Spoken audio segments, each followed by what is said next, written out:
Hi, my name is Erin Moriarty, and for the large majority of my career, I worked in some element of tech support or software development. I went into IT because I wanted to help people and I wanted to make a difference. I didn't want to be somebody who just helped rich people get richer. I didn't want to cut as many corners as possible. I didn't want to do a mediocre job. I didn't want to just be coasting through the system. I wanted to do an honest day's work and I wanted to be rewarded accordingly for it. I didn't originally intend to go into IT. I went into it because my dad had done it and he had done really well, and it had given him financial stability beyond what he could have previously imagined. And so I kind of initially wanted to go into film, but I was in college during the recession and everything like that. And so for me, I kind of decided that it wasn't going to be viable for me to do any type of entertainment or artsy based career, that I needed to go into IT. I needed to take advantage of the fact that I loved computers. And one of the biggest reasons I don't like the fact that I went into IT, and I kind of regret it even to a bit, is that it really has ruined my love for computers. Because I have so much trauma associated with my IT related jobs, there are just big chunks of my brain that just don't remember significant things about computers. I wonder almost if my brain has cut off those parts so that I can't go back into IT, but no, using computers is a completely different experience nowadays than it was before I went into IT. Now it is a burden. It is something that I don't love so much. Now I want to start off by saying that I am what a lot of people would consider a poor fit for tech, because I am a very emotionally sensitive person. And because I knew that, most of my career was spent smothering that person down and inventing a mask of a person who was emotionless, who was exactly the driven professional that my corporate bosses wanted me to be. But I also kind of base this mask around my father, and my father is very well respected at work, but he is also an older man, and he gets away with an attitude and a demeanor that was not acceptable for me. And unfortunately, I didn't really realize this until after I had left IT and I really disassembled everything and realized that, oh hey, a lot of personality differences and conflicts came into play here. So it was very male dominated back then. I started working in computer sales in 2001, computer support in 2006. I was very often the first female employee hired, and there was kind of this impression that a lot of my coworkers had that I was going to ruin the HR free zone that we had, and I want to talk about HR and stuff more later, but that kind of propelled me to want to prove to them that I was cool and could hang with the guys. And so I kind of developed this persona that definitely nowadays would be considered a pick-me.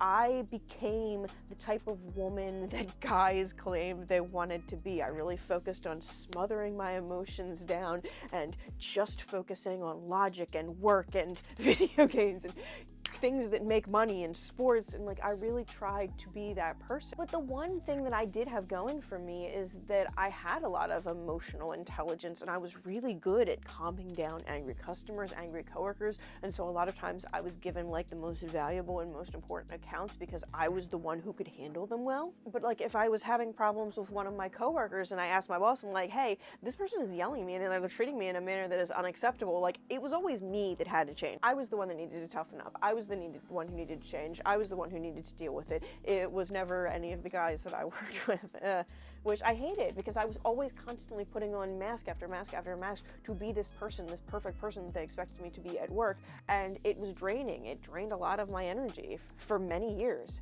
Now, let's start out with the first thing. The job really wasn't what I expected in a lot of ways. Many problems that I fixed were less about helping people be able to do things and more about protecting the company from financial losses or covering our butts because we made a mistake, we overlooked something, and we needed to minimize the impact and the backflow that came from it. I also realized that they kind of expected all of their employees to be identical cogs in this system, and if you're not a perfect identical cog in that for their system, a lot of times your pointy edges, the parts of you that are special or valuable to you because they're individualist, will be ground off so that you can be a cog in that system, because they want predictable productivity and they want everybody to be interchangeable because that is what makes things work the best in a system. That's not how people work best. There's no people management anymore. And like, this is something that I was increasingly seeing throughout my career, is that a lot of times earlier on in my career, I was seen as an employee, as somebody of value, as somebody important, but increasingly towards the end, even in small companies, it's being seen as a number.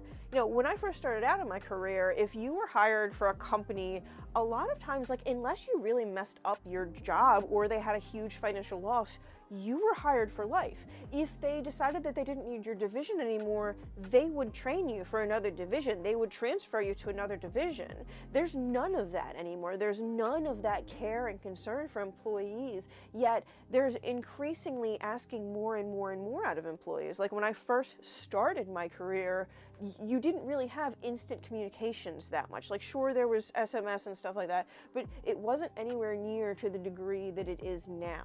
So for the most part, at the beginning of my career, when I got home, I just turned everything off at the end of the day and then I was done. But as my career progressed, there was an increasing belief that you should be available 24/7, and even if you're on PTO, well, you might need to be on call if there's a special system that you're the only one that knows about. And a lot of times there is a special system that you're the only one that knows about, because you want to make yourself really valuable to your company, and that's one of the only ways that you can do it, you know? I also noticed that rules are set up so there's always like a rule or a policy or something like that that you're breaking. Like, there are two rules that will directly conflict with each other, so it's impossible to comply with both of them at the same time, or there will be old rules that are outdated that you can't follow anymore, or there will be rules that you can't follow because of your shift. And I'm realizing now that that's on purpose, because they kind of always have a small excuse for something that they can get away with terminating you for. Like, there's always some little policy or procedure or process or thing that everyone every day breaks the rule with because the system's changed faster than the rules could apply. And yet, time and time, I've seen these rules that are impossible to follow being used to terminate employees, especially marginalized ones. One of the big issues that I have is there is no pressure to make a good product or process anymore. You've got a lot of processes and procedures that are like agile, that are kind of designed to make you do things on a regular schedule and get things out at a predictable flow. But in practice, almost every place that I've worked that has used agile or something similar, a lot of bugs and other functional problems ended up falling through the cracks consistently because we needed to keep up with the with the agile cycle. And I'm sorry if my details about things are a little flawed, because as I said, there are a lot of details of my career that I can't even remember anymore because I have so much trauma associated with that. And that was something that is a big thing to learn, is just that, like, if you have trauma surrounding your job, you can just lose huge parts of your brain, of your memory of your job and how to do it and things like that. So I apologize if any details are wrong, but I'm pretty certain that the general points that I'm trying to make are true. And obviously, this isn't true everywhere. It's just true at a lot of the places that I've worked. Also, I will note that a lot of places that I've worked are on the East Coast, and the East Coast has a totally different business mentality than the West Coast. Regardless, and if you're liking this, please be sure to like, comment, and subscribe, because I'm a very small, tiny channel, and it really helps me out a ton. Anyway, a lot of companies have realized that it is better on the short term financially to force development to be on some sort of schedule. This is especially predominant when you have like software as a service, i.e. a subscription model, where you kind of have to consistently prove the value of your product to the customer so they will continue to give you money every month. It used to be they would pay once up front, and then like until like you had to renew in a year or three, it wasn't a huge deal if you weren't consistently delivering them something new, so long as you delivered them something new around renewal time. But now renewal time is coming up once a month, and it just seems like it makes things hectic in a way that I don't love. And you know, it's one thing if you want to rush the process when you're making video games and things like that, but when I'm working at security companies and I'm just consistently seeing productivity and finances and numbers being prioritized over the functionality of the software and the important mission that the software does, it's frustrating to me. A lot of times the way that you prove value for these software as a service models is that you're consistently adding new features, you're making things look different, and a lot of times your documentation isn't keeping up, and there's just like a lot of things that are yucky about the whole thing, and it is really frustrating to see more and more companies deprioritize making good software that works. Like, companies will happily ship software that does not work and expect you to get a patch in a week and then it'll work. And it's mind-boggling that this isn't just video games now. Like, this is like legitimate, serious software too.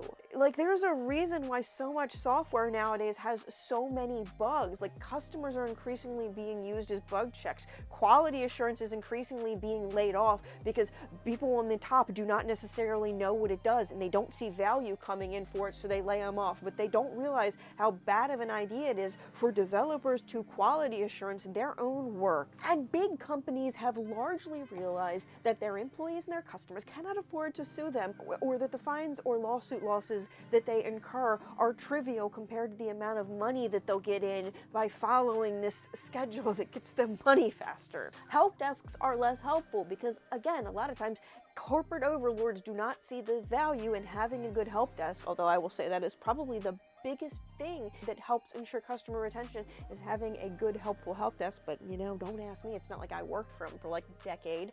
Anyhow, when you devalue things like that and you're devaluing the user experience with your product, you're devaluing loyalty. You're making it so people just want to jump ship more easily.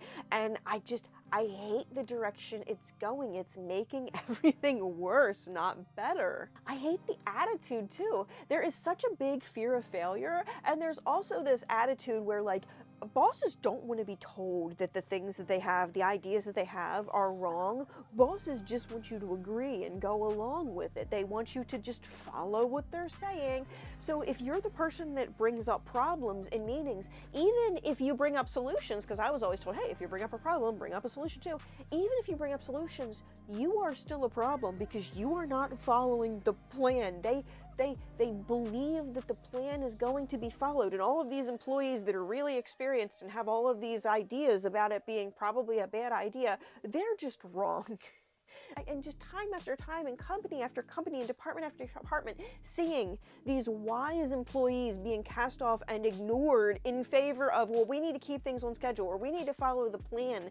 Like, the fear of failure morphs into like this refusal to acknowledge failure that goes into delusional thinking territory when we're even framing losses as wins. Something that I also really hate is this idea that, like, if you're being paid for 8 hours of your time for your company, whether you're salary or hourly, whatever, that those 8 hours are exclusively your company's time.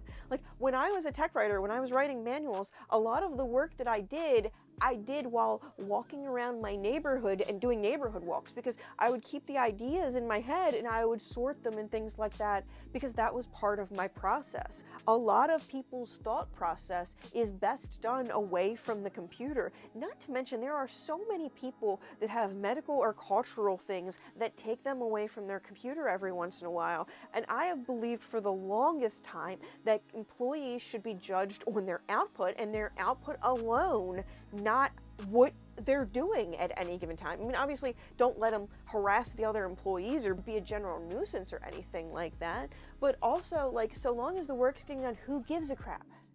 So many times I've seen companies get rid of employees that had great productivity just because they weren't at the computer 100% of the time, or because they only did chat and email tech support. They wouldn't do phone call tech support. Again, it goes back to that whole thing about everybody being expected to be an identical cog, and it basically means that your most exceptional employees end up failing, because a lot of times they're not necessarily exceptional at the normal stuff. They're exceptional at the fringe interesting stuff. But a lot of that fringe interesting stuff is $1 million contract zones, you know? Also, this pushback against remote work, because I've worked at companies that really embraced remote work and valued remote work and saw it as an opportunity to get employees from all over the world with tons of different skill sets and things like that. I've also worked at companies who were against remote work and thought that it was evil and thought that everybody was going to be lazy. The companies that I've worked at where they have actually prioritized making remote work and like actually embraced it and trained employees and had the right like chat services and processes and things like that so people still felt like part of the company, we had hugely better productivity when our employees were working from home because they weren't dealing with distractions. They weren't dealing with, being uncomfortable. They were able to maximize their productivity by making things the way they needed them to be in order to succeed. There is no bigger red flag to me than companies that are wholly against remote workers because A, they're basically against disabled workers at that point in time. There are tons of workers who are great workers but who need to be remote because of their disability. I'm one of them. But if you're a boss and you're against work, you're basically telling me that you need to micromanage your employees to feel good about yourself or to feel like you're doing your job, which that's a huge red flag. Or you're saying basically having control over your employees' entire environment and time and monopolizing that is valuable to you, which I don't like that. Or you're saying that a lot of your investments are real estate and you value that real estate investment over anything that your employees, need. I've discussed disability in terms of remote work. I want to discuss about DEI and tech equality initiatives. I honestly felt like IT was more fair at the beginning because DEI initiatives have been implemented so poorly for so long that I think that they've really soured the water. They basically salt the water with blood, upsetting all of the existing employees, and then they throw these marginalized employees into the water and hope that they're going to succeed. As there were more formalized initiatives to get women in tech, you had more and more managers determined to keep the old boys club in process. They didn't do anything to address the toxic working environments, and a lot of the trainings that people got about diversity actually just made it worse, I think. Within the past 10 years, I have worked for a company that put all of their marginalized employees in a row of cubicles and called that minority row in front of us. It is so not it's so bad. And that doesn't, like I said previously, all of the times that I had to change my communication, even though a lot of times it was just men being straight up rude to me and I was just basically expected to shit eat and grin it, it's so phenomenally obnoxiously bad. And they tell you, just go to HR. HR is not your friend. HR is to protect the company. I want to put out this cartoon. Now, I love rats. I don't think rats are bad, but also HR is full of rats. No offense to rats. Now, like I said, several places that I worked, I was immediately told, oh, this is an HR free zone, which is basically, AKA, if you can't take a joke around here, we don't want you around here. And if you're in an environment like that and you go to HR and complain, they are not going to get rid of or retrain or discipline an entire department worth of guys to make you feel more comfortable. No, they are going to make your life increasingly miserable so you want to quit. Or they are going to make the conditions of your employment such that you cannot sustain them anymore, and then they will fire you for something dumb. HR does not care one single iota how safe their employees feel, so long as they feel safe that their employees are not going to sue in any way that is going to cause them big boy money. And I'm sure some of you are already in the comments commenting about the legal ramifications of all this stuff, but in order for there to be legal ramifications, you need to sue. And a lot of the places that I've worked have had clauses in the company handbook that if you sue, you basically waive your right to employment. So you pretty much have to lose your job, leave your job to be in a position to sue them. And most people that are doing these line level tech jobs do not have the money to leave their job and go for a lawsuit against a big company. That's not happening. There was one scenario where a coworker of mine was able to successfully sue our company after we worked there, but this was a situation where I had realized that he was making significantly less money than we were, and he was black, and so we referred him to equal opportunity employment. Because it was so blatantly obvious and they knew he was going to win, they represented him for free. Most of the time you don't have a case that is that cut and dry. A lot of times they ensure that there is nothing like evidence on paper that you can use against them. It is very difficult to sue your employer for these types of things and win. I have had companies blow me through the ringer on some really, really egregious stuff, and I've kept pretty decent notes, but then I went to a lawyer or something like that, and the lawyer's like, oh yeah, well, on this date, you went to your doctor's appointment 30 minutes late, and according to the law, you have to go to all of your appointments on time to be able to, like, some of the rules are just so egregiously not in our favor as workers, and they're getting worse, especially when you have Bezos and Elon trying to take away legal protections for labor unions and things like that. Productivity. The amount of work one single employee is expected to do has really increased significantly since I started in tech. And when I started in tech, there was kind of this attitude that as we got more computers, there would be more automated processes and employees would have to do less things. That is not the case. Also, I've noticed that a lot of companies that I've worked at, employees start off, get hired at a fairly normal, reasonable work rate, and then after 2 years or so, you have management change. They want to increase productivity and they want to cut staffing, so they cram work down our throats, and then you see the workloads double or triple, and none of us get raises. And like a lot of times, we will be written up for something stupid and bogus from one of those aforementioned dumb rules, and we will not get our bonus.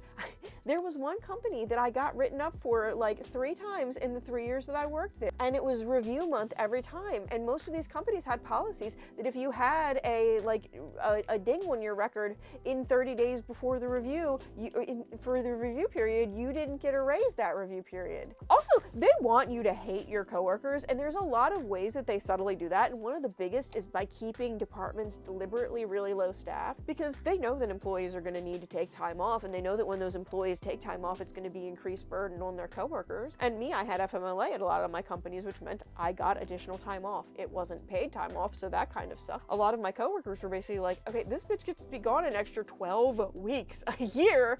That's more work for us. Our company coulda, should've, definitely should've had extra employees on hand to cover that workload. Because here's the thing, if we're gonna have a society where disabled people are expected to work, they also need to be accommodated.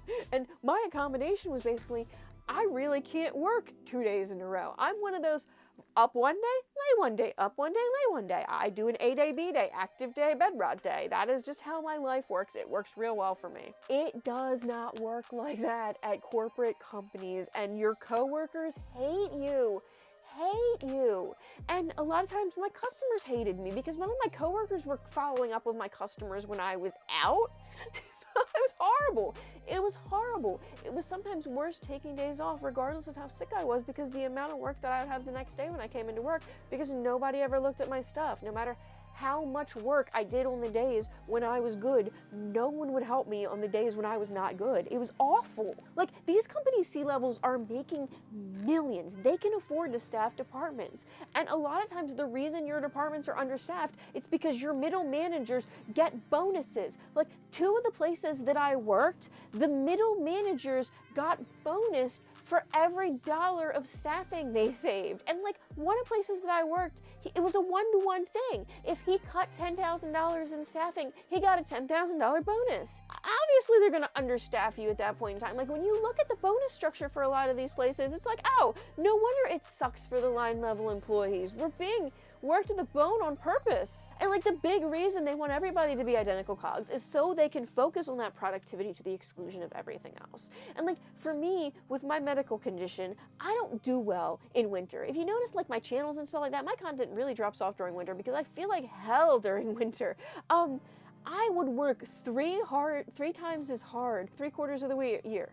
So I would be doing like 200 tickets a month when the guys that I was working with were doing 60 tickets a month during 9 months of the year. And the 3 months of the year that I was only doing like 45 tickets, I was getting written up so much that I was basically almost getting terminated every year. And then, oh yeah, by the way, now you don't get a bonus. So incredibly disheartening. It forced me to go back to work when I was sick, because like, a lot of times I would get legitimately sick, like I would get the flu or something like that, and because I use all of my sick days from all of my mandatory doctor's visits and things like that, and just like having a disabled body, I would have to take I don't have time for vacation. I never had like vacation time that I actually used for vacation. It was all body maintenance time. And like I said, oftentimes I would start at a company that had reasonable expectations. 2 years later, they would hire a new manager. That manager would want to prove that he's so much better than the old manager. So he would basically start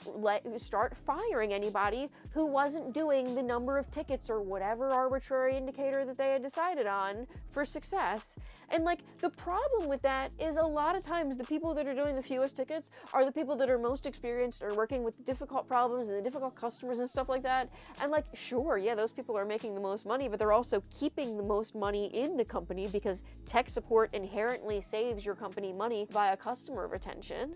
A lot of these people would get fired, and then we would lose a ton of our big contracts because we didn't have anybody that could give them the level of support that they expected anymore. It is inherently a system that is worse for everyone except for the managers in the C-levels. And a lot of times these managers would come in and they would make a bunch of changes before they understood anything, and the experienced employees would be like, well, hey, you know, based on what we've experienced, we've tried this in the past, it didn't work. And the managers were like, no, it will work. This will work. We will force it to work. And because you're a naysayer and you won't just agree and you won't just go along with it, you're going to end up getting written up next time because we don't like naysayers, even if naysayers are saving us money.